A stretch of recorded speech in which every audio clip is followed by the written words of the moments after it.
Muy bienvenido, querido oyente. Estamos estudiando la lección de la escuela sabática. El título que tenemos para el día de hoy es La historia del buen samaritano hoy. ¿Okay?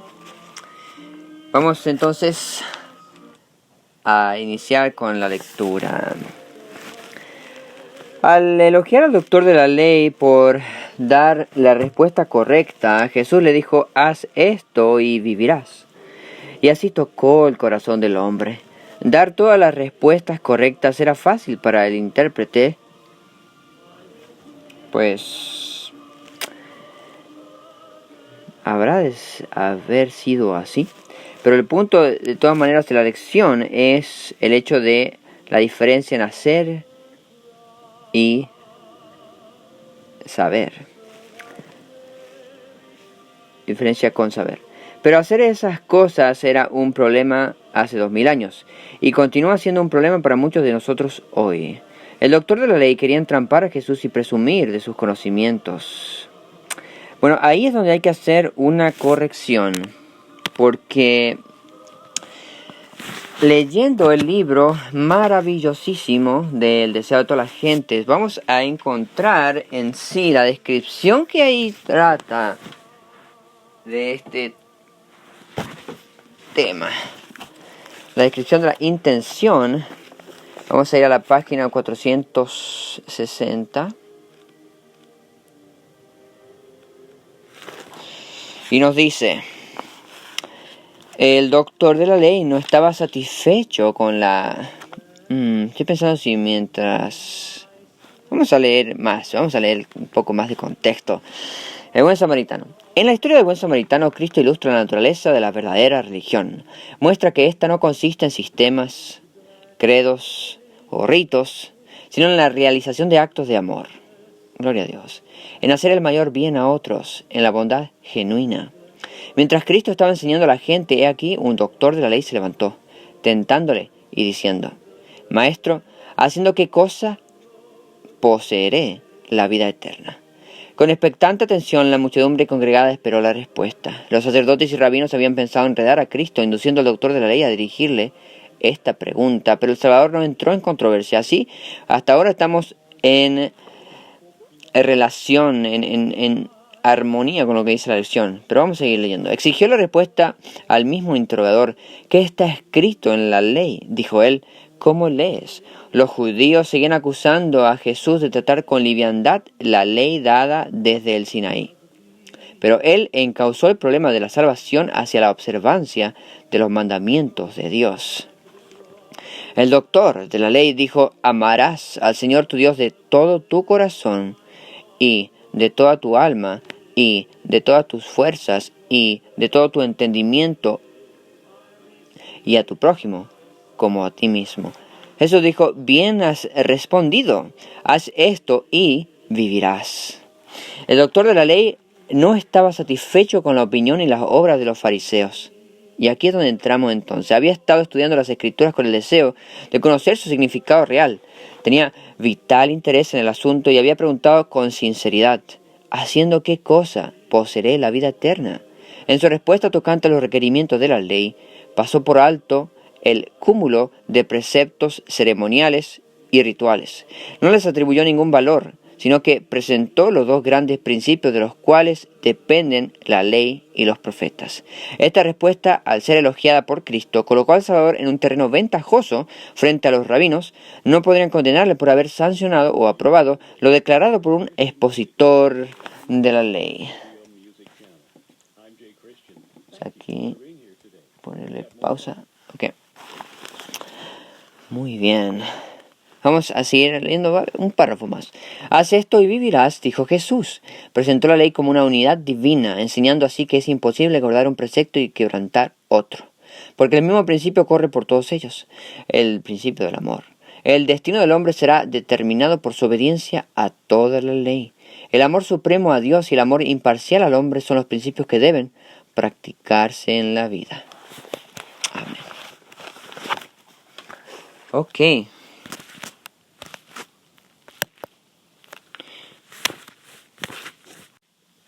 Hemos entonces visto el corazón de este doctor de la ley que ahí nos decía, vino para tentar, sin embargo tenía sinceridad de su pregunta.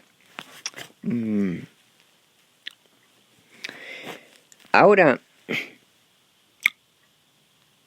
hizo una pregunta complementaria, nos dice la lección, ¿y quién es mi prójimo? Esto nos dice, queriendo justificarse, el versículo 29 del capítulo 10 de Lucas, capítulo 10, haciendo entonces esta pregunta. Lee, dice la lección, Lucas 10, 30 al 37, ¿cómo resumiría lo que Jesús quiso dar a entender en esta historia? 30 al 37, que vamos a leer entonces Vamos más bien a ver, porque tengo subrayado aquí en el deseo de todas las gentes, pueda que tenga, pienso que sí, puntos para ver en esta historia. Vamos a comenzar con el primero. Dice, a menos que practiquemos el sacrificio personal para bien de otros, en el círculo familiar, en el vecindario, en la iglesia y donde quiera que podamos, cualquiera sea nuestra profesión, no somos cristianos. Fuerte. Ese es el único que tengo. Okay. Conocemos la historia, vamos a seguir leyendo con la lección. ¿Hay personas a nuestro alrededor que han recibido un trato injusto? Es una pregunta. ¿Hicimos lo posible por ayudarlas? Es cierto que a veces los pastores, ancianos y miembros de iglesia no ayudan a quienes lo necesitan. A veces las personas de otra fe pueden ser más amables con la gente de la comunidad que nosotros. Y nomás como un paréntesis no inspirado, un compañero me decía, vamos a decir un amigo, me decía que cuando es una persona de la misma comunidad, puede ver a la persona en necesidad como una carga para la misma comunidad, pero cuando es una persona fuera de la comunidad, se lo ve no como una carga. Nosotros quizá hablamos de ser amables, sigue la lección, pero tal vez haya otros que satisfagan las necesidades de las personas que nosotros no atendemos. Si nuestra fe tiene algún sentido, debemos tender la mano y ayudar a los necesitados. Jesús concluyó la historia del buen samaritano preguntando quién de los tres era realmente prójimo de la persona que necesitaba ayuda. Así, comillas, así, la pregunta ¿quién es mi prójimo? Está para siempre contestada. Cristo demostró, esto es del deseo de todas las gentes, que nuestro prójimo no es meramente quien pertenece a la misma iglesia o fe que nosotros. No tiene que ver con cuestiones de raza, color o clase social. Nuestro prójimo es toda persona que necesita nuestra ayuda. Nuestro prójimo es toda alma que está herida y magullada por el adversario. Nuestro prójimo es todo aquel que pertenece a Dios.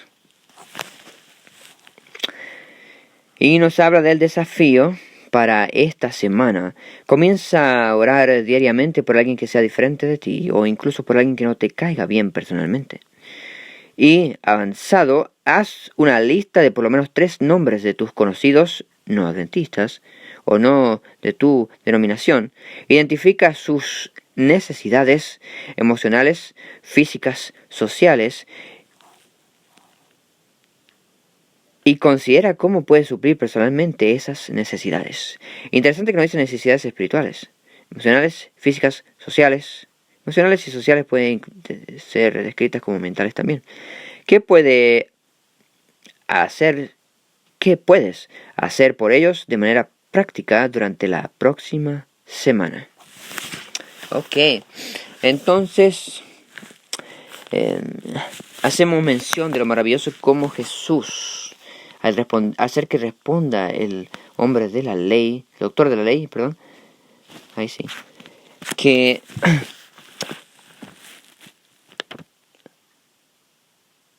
se pone en un punto ventajoso. Y ahí usted dirá, ¿por qué? Bueno, o tal vez ya se da cuenta. Al ponerse en un punto ventajoso, sí, pues simplemente es difícil ahora que los fariseos puedan tender palabras de descrédito cuando lo que hizo Jesús es aprobar lo que un doctor de la ley dijo. Muy buenísimo, me encantó esa parte. Ahora, ¿qué más me encantó, más que esto me encantó, es que lo maravilloso, cómo se describe el primer mandamiento. Amemos a Dios de todo nuestro ser, alma, mente, entendimiento, fuerza, cuerpo, todo. Amén. Ok, pasamos ahora al viernes, que nos dice: hay muchas personas hambrientas, seguimos, y maltratadas en nuestro mundo actual, ni necesitadas. Tú puedes hacer tu aporte aunque parezca pequeño. No vamos a resolver, y pequeño aparece entre comillas, no vamos a resolver todos los problemas del mundo antes de que Jesús vuelva. No hemos sido llamados a eso. Bueno, nos unimos con aquel que sí los va a resolver todos. Pero hasta ese entonces, nuestro trabajo puede ser tan básico como ayudar a algún conocido que no tenga suficiente comida o a un miembro de la iglesia que se enfrenta a la injusticia e incluso a la intolerancia, lo que continúa siendo un problema real en nuestro mundo actual. Abre comillas. La religión pura y sin mancha delante del Padre es esta: visitar a los huérfanos y a las viudas en sus tribulaciones y guardarse sin mancha de este mundo.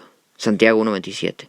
Las buenas obras son los frutos que Cristo quiere que produzcamos: palabras amables, hechos generosos, de tierna consideración por los pobres, los necesitados, los afligidos.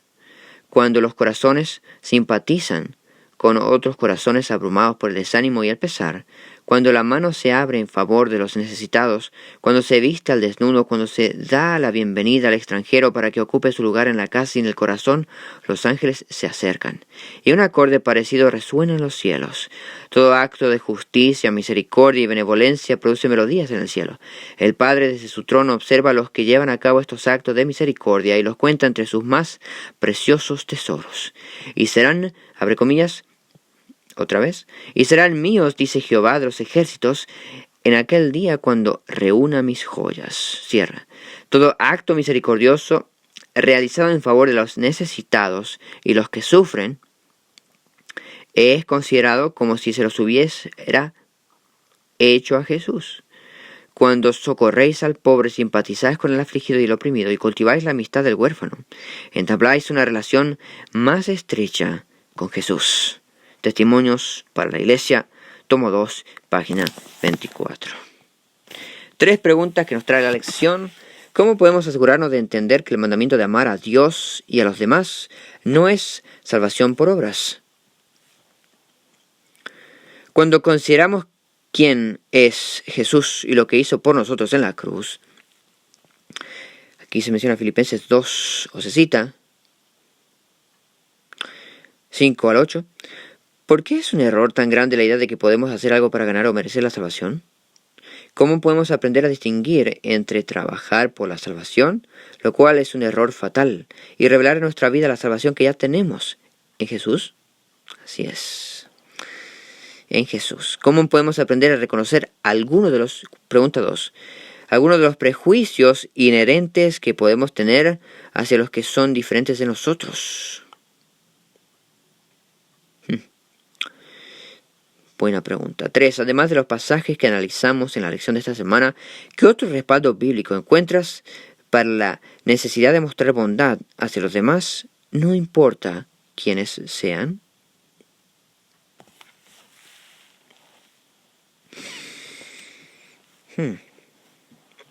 Otro respaldo bíblico. Bueno, tenemos a la ley y al autor de la ley, Jesús. Ejemplos he dado para que sigáis mis pisadas. Amén.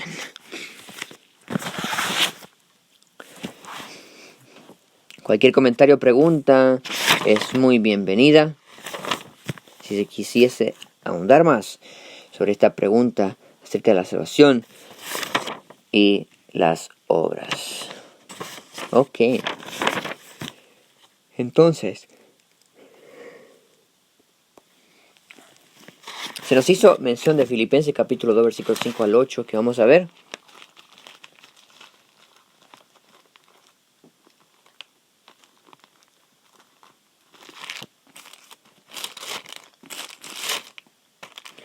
Efesios, Filipenses 2, 5 al 8. Haya en vosotros esta manera de pensar, sentir, otra traducción, que hubo también en Cristo Jesús, existiendo en forma de Dios. Él no consideró el ser igual a Dios como algo a que aferrarse, sino que se despojó a sí mismo, tomando forma de siervo, haciéndose semejante a los hombres y hallándose en condición de hombre. Se humilló a sí mismo, haciéndose obediente hasta la muerte, y muerte de cruz, por lo cual también Dios lo exaltó hasta lo sumo, y le otorgó el nombre que es sobre todo nombre, para que en el nombre de Jesús se doble toda rodilla de los que están en los cielos, en la tierra y debajo de la tierra, y toda lengua confiese para gloria de Dios Padre que Jesucristo, otra traducción, Jesús el Cristo, es Señor. Gloria a Dios. Amén. Dios te bendiga. Amén.